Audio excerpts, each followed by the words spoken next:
Researching age of domains. As you already know by now, the age of your domain is pretty important to the success of your overall website. When was the domain first picked up by Google? When was the date of inception, so to speak? Not when it was first purchased, of course, but when did Google actually find that domain name? This is important because of so many of the limiting factors that exist today, such as Google Sandbox, which you already heard me talk about. And of course, you want to find out especially if you're going to engage in purchasing an age domain, how old was this domain? What did it look like before? What was the historical content? As you already heard me speak about in the freshness of the content section, there are some important relevancy signals that come from old anchor texts that exist out there.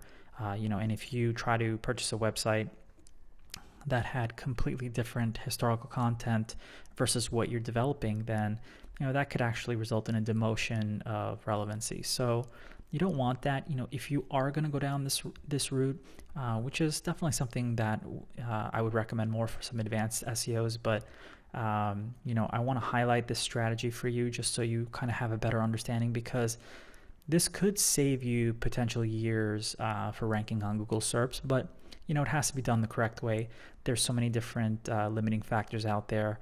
If you do purchase an age domain, you're dealing with the fact that there was, a lot of different web pages that existed that, the owner of that domain name had created. That might not exist anymore, of course. There might be links to those pages that are no longer valid. So that's going to kind of work against you. So, if you are going to do that, you have a lot of work ahead of you, of course. There might still be some great relevancy signals, considering that if there are a lot of links to the homepage of that domain name. But we definitely have to, do a little bit of research. We have to look at, the links that exist out there, so on and so forth. But let's look at researching the age of a domain, because that's pretty important. Probably one of the most important things as far as your work would go if you want to purchase an age domain. So to do that, let's go to the Wayback Machine. At the Wayback Machine, you can just go to archive.org /web, or you can Google Wayback Machine. You can type in pretty much any domain name, and you can browse the history of that domain. It doesn't matter what you want to find. Sorry. So what we're looking for is kind of some historical content. We want to see, what the domain looked like back in the day, but we also want to find out when that domain name was first picked up by Google, so we can find out the age. We can see the age listed right here. We can see that there have been 31,892 captures since December 12th, 1998. So, we all know that Amazon is an age domain.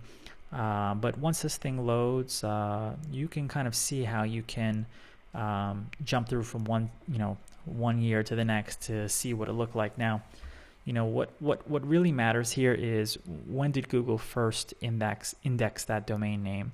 That's going to have, the largest impact on what we're doing here, of course. When this page will load, we can kind of have a better understanding of what's happening and how we could jump through. But you can pretty much research any domain name, research the age of it. This is going to come in handy when you're going in to purchase the domain name from, for example, GoDaddy Auctions or some other online auction site. And this website is probably a little bit bogged down, but here we go. We can take a look at the New York Times, for example. We can see kind of, this is what the New York Times looks like right now, obviously.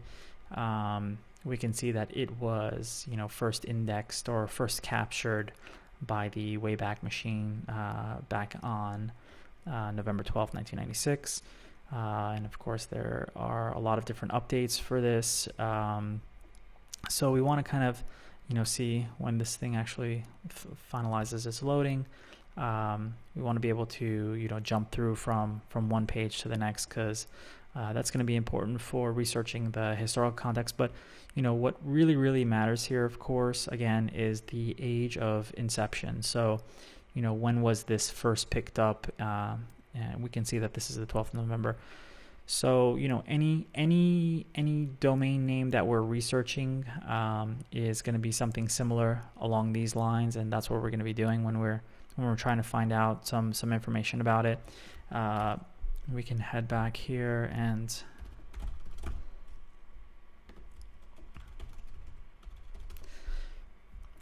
try this search one more time. So in this, we actually get if we will get a graph eventually that loads up here, and in this graph, we'll be able to go back and forth regardless of if it loads right now or not. The important thing is that you're going to be able to jump through from one part to the other. This should show blue circles when it's finished loading, but for some reason their website is moving a little bit slowly right now. So to research the domain's age, that's what we're going to have to do. So keep this website in the back of your mind. Now, this isn't a whois research. And when we're researching whois, we can take a look at when the domain name was first registered. Now, that's also important, of course, but there is another relevancy signal that I wanted to quickly speak to you about when we talk about age. Google does have a patent that exists, and in that patent, they talk about when a domain name expires. So let's say, for example, you bought a domain name, it's a brand new domain name, and it's expiring within a year. Google's train of thought on this is that if a spammer or somebody who's just setting up websites, who's not doing this long term, is just trying to rank something pretty quickly, they're not going to register it for a very long time. They're going to register for a year.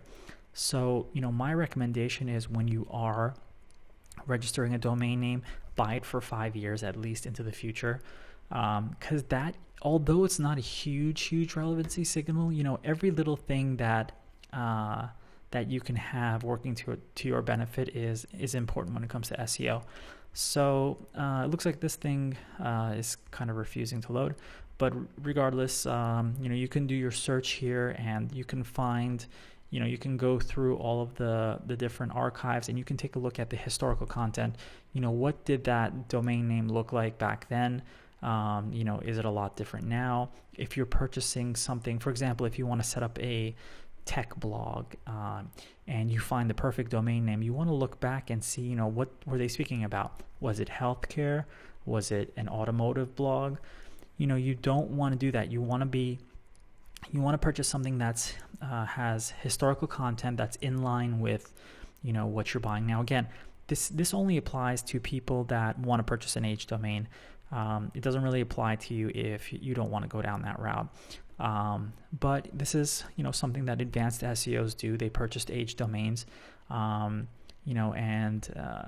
there's definitely some pitfalls with this, but there are also some benefits. So you really have to make up your mind on whether or not you want to perform this strategy, but it could be helpful to some people who are looking to rank a little bit faster, as opposed to waiting years and years to get ranked high. You still have to forge value, you still have to build trust. Doesn't mean that you can buy an age domain and instantly get 1,000 visitors next month. Definitely not. But it might give you a little bit of a leg up. So keep that in mind, and keep in mind the fact that, again, if you are buying a domain, whether it's aged or not, you want to purchase it for at least 5 years into the future, which is a great relevancy signal for SEO.